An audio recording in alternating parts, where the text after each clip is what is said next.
పరాభవనామ సంవత్సరంలో మేషాది ద్వాదశ రాశుల యొక్క గోచార ఫలితాంశాలను మనం తెలుసుకోబోతూ ఉన్నాం.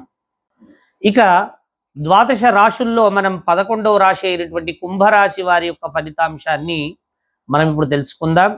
ధనిష్ట నక్షత్రం యొక్క 3వ పాదము 4వ పాదము, శతభిష నక్షత్రం యొక్క 1, 2, 3, 4 పాదాలు, పూర్వభాద్ర నక్షత్రం యొక్క 1, 2, 3 పాదాలు, మొత్తం 9 పాదాలు.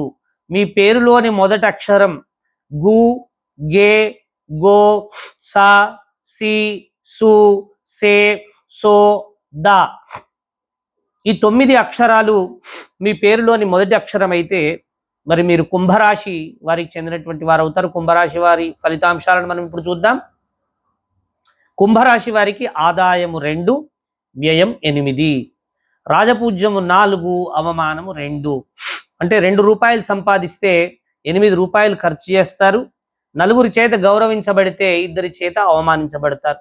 ఈ సంవత్సరం కుంభరాశి వారికి ఏ విధంగా ఉందో చూద్దాం.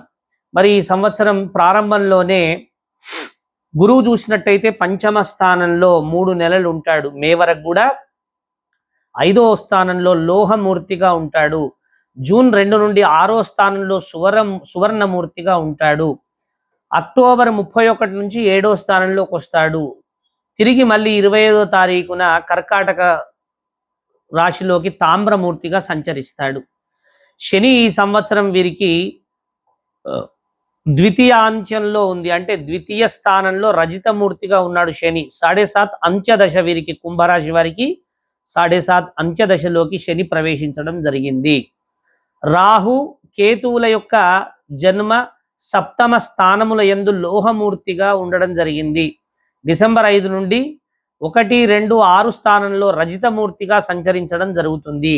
కాబట్టి ఈ గ్రహగతులను పరిశీలించినట్టయితే 2వ స్థానము యందు శని సంచారము, జన్మస్థానము యందు రాహు సంచారము వలన అన్నింటా జాగ్రత్తగా అడుగులు వేయాలి.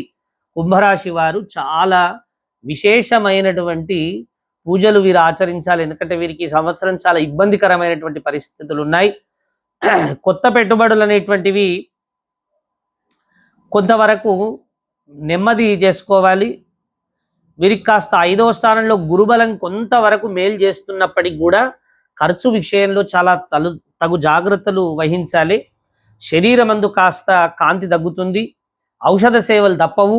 నరముల యొక్క నిస్సత్వం ఎక్కువగా ఉండేటువంటి అవకాశం ఉంటుంది. అప్పుడే అలసటగా అనిపించేటువంటి అవకాశం ఉంటుంది. భోజనం సకాలంలో ఉండదు. ఆదాయం గురించినటువంటి ఖర్చులు చేస్తారు.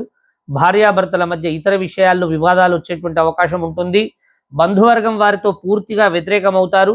అక్టోబర్ 31 నుండి 7వ స్థానంలోకి మరి గురు సంచారం వచ్చినప్పుడు కాస్త పూర్వ వైభవం వస్తుంది. ఆ 3 నెలలు విద్యార్థులకు విద్యా ఆటంకాలు ఉండేటువంటి అవకాశం ఉంటుంది. 2వ ఛాన్స్ తీసుకోవాల్సి వస్తుంది. విద్యా, వైద్య, సాంకేతిక, న్యాయవాద రంగాల్లో, రాజకీయ రంగాల్లో మిశ్రమ ఫలితాలు తప్పవు. మరి అలాగే రియల్ ఎస్టేట్ వ్యాపారం వారికి కూడా మిశ్రమ ఫలితాలు ఉంటాయి. నూతన పెట్టుబడులు వాయిదా వేసుకోవడం శ్రేయస్కరం. సినీ రంగంలో ఉన్నటువంటి వారికి అలాగే రాజకీయ రంగంలో ఉన్నటువంటి వారికి ఆశించినంత ఫలితాలు ఉండకపోవచ్చు. మరి రైతులకు కాస్త అనుకూలంగా ఉండేటువంటి అవకాశం ఉంటుంది. మరి వీరికి కుంభరాశి వారికి అదృష్ట సంఖ్య 8. వీరు ఏం చేసుకోవాలి అంటే ఈ సంవత్సరం రాహుగ్రహానికి శాంతి చేయించుకోవాలి.